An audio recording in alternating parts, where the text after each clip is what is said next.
Hello student, आज हम बात करेंगे एक्सरसाइज 1.3 सेट 1.3 एक्सरसाइज की इंट्रोडक्शन। तो ये सब पढ़ने वाले हम सबसेट, पावर सेट और यूनिवर्सल सेट। सबसे पहले है सबसेट क्या है। सेट हमने पढ़ लिया, ठीक है। सबका सबसेट का मतलब क्या है? सबका मतलब क्या है? पार्ट ऑफ, यानी कि सबसेट का मतलब होगा पार्ट ऑफ। जैसे फॉर एग्जांपल बी कोई सेट है, 1 2 3 4, बी कोई सेट है। अब मैंने इसका एक पार्ट 1 2, इसका एक पार्ट है, उसको कह दिया ए जो है पार्ट ऑफ सेट बी है। जब हम कह सकते हैं A is the part of B, जहाँ पार्ट ऑफ की जगह हम सबसेट कहते हैं। A is the subset of B, subset of B, ठीक है। A is the subset of B. Mathematically इस चीज को कैसे दिखाएंगे? मैथमेटिकली ए शो कैसे करेंगे इसको? ये साइन होता है, ठीक है, like this. A is the subset of B, ठीक है। When A is not the subset of B, उसको कैसे दिखाएंगे? A is not the subset of B, subset के साइन को काट देते हैं। A is the subset of A is the not the subset of B। जैसे फॉर एग्जांपल हमने एक सेट लिया 5 6 D। D क्या है? D is the not the subset of B, ठीक है। D is not the subset of B, या हम लिख सकते हैं D is not the subset of B। D है वो A का भी पार्ट नहीं है, D is not the subset of A। हम लोग ये भी कह सकते हैं बी सेट है वो डी सेट का पार्ट नहीं है, यानी कि जब पार्ट नहीं होगा तो not the subset of this.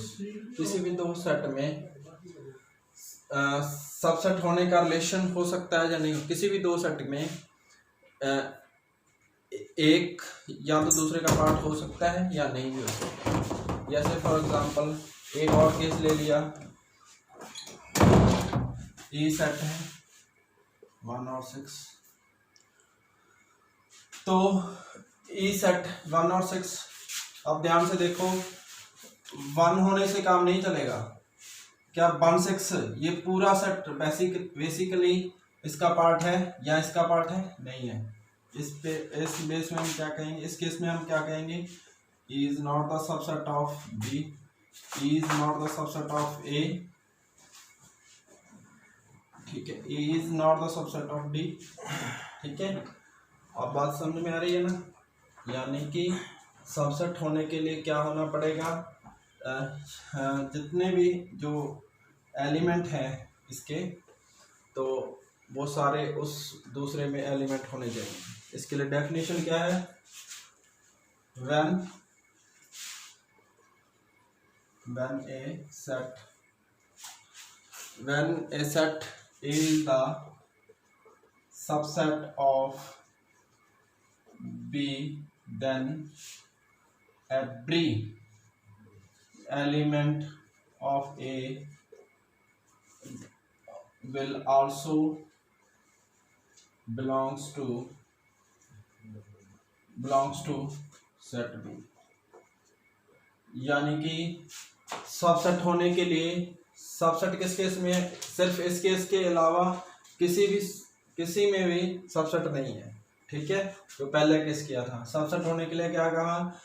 A subset B है, तो ए के अंदर जितने भी एलिमेंट हैं वो सारे के सारे बी में प्रेजेंट होने चाहिए, बी सेट में होने चाहिए, ठीक है। ए सेट के अंदर जितने एलिमेंट हैं वो सारे के सारे बी में होने चाहिए। यानी कि 1 6 की जब बात कर रहे थे, 1 6 की बात करी थी, तो 1 6 जो है 1 2 3 4 का सबसेट क्यों नहीं हो सकता? ये तो था, 1 तो था लेकिन ये नहीं था, इसीलिए सबसेट होने के लिए पहले सेट के सारे एलिमेंट दूसरे सेट के बिलोंग करने, तभी वो सबसेट कहा जाए। तो ये आपका क्लियर होगा जो हम कहना चाह रहे हैं, ठीक है। तो ओके, यानी कि सारी बात बता दी इसके सबसेट की, कुछ बातें नोट करने की हैं। क्या है वो बातें? कुछ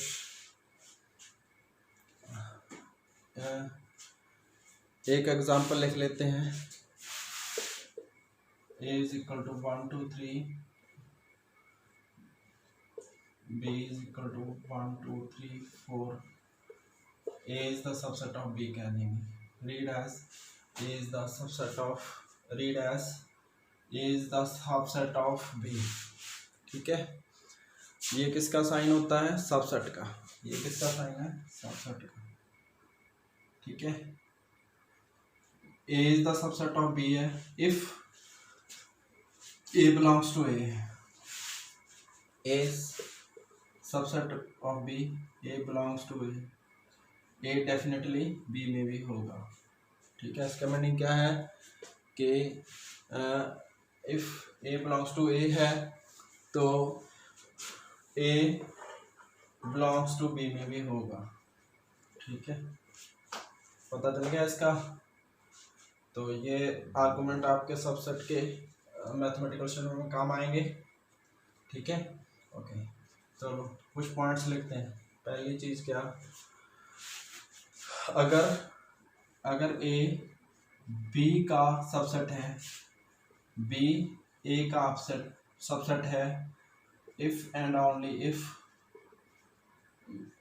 ये इसका साइन है, इफ एंड IF से भी शॉर्ट लिखते हैं, इसका मैथमेटिकल सिंबल है ये वाला, ठीक है। तो A is the subset of B, B is the subset, उल्टा A का भी सबसेट है, ये तभी हो सकता है जब A is equal to B। या हम इस तरीके से भी लिख सकते हैं, यदि A is equal to B, if and only if A is subset of B and B is subset of A। इस साइड से भी जा सकते हैं हम और इस साइड से उल्टा भी जा सकते हैं। इसमें एवरी सेट और लिखते हैं, every set is subset itself। Exactly देखो इसमें 1 2 की is subset of A, जितने एलिमेंट इसमें होने चाहिए सबके सब मौजूद होने चाहिए इसमें भी, उस डेफिनेशन के तहत every set is subset of itself। आपने तो कहा था सबसेट का मतलब होता है पार्ट, पूरा होना भी एक पार्ट है। एक बात सुनो ना, हाफ पार्ट, 1/3, दैट मीन्स क्या होगा कि पूरा का पूरा वो पार्ट है। Okay, every set is the subset itself, A will be the subset of A, ठीक है। Empty set is the subset of every set। empty set is the subset of every set।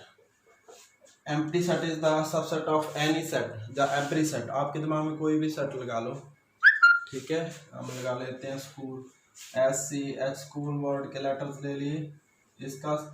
इसका भी जो subset होगा 5 is the subset of any set, ठीक है। तो ये वाली बात भी आपने नोट कर लेनी है। ओके, और आगे बढ़ते हैं, थोड़ा सा आपने पढ़ना है भूल के। हमने एक बात कह दी भैया, A is the subset of B। हमने कहा हर सेट अपना ही सबसेट होता है। Every set is the subset of itself. यहाँ से एक नई चीज़ निकल के आती है, ठीक है। तो उसने कहा A B का सबसेट है, ऐसा भी हो सकता है, हर सेट अपना ही सबसेट होता है। हर सेट ऐसा भी हो सकता है ना A is equal to 1 2 3 4, B is equal to 1 2 3 4, तो ये इक्वल सेट हो गए। A is the subset of B, क्या पता है और बी इक्वल भी हो सकते हैं, तो उन्होंने एक बात कही, A is the subset of B and A is equal to not B, in that case क्या होगा, A is called proper subset. तो प्रॉपर वर्ड आ गया, तो सबसेट क्या है, इसमें सेट का पार्ट है। प्रॉपर सबसेट का मतलब तो वही हुआ, ठीक है। A is called as proper subset, ठीक है। तो ऐसा तो पूरा नहीं होता, एक पार्ट ही होगा इसमें भी, तो जो, ठीक है, इस केस में पूरा का पूरा सेट ही सबसेट बना दिया गया था। तो जब ए बी का हिस्सा है, ए और बी के इक्वल नहीं है, तो A is called as proper subset, B को क्या कहेंगे, सुपर सेट, ठीक है। ये थ्योरी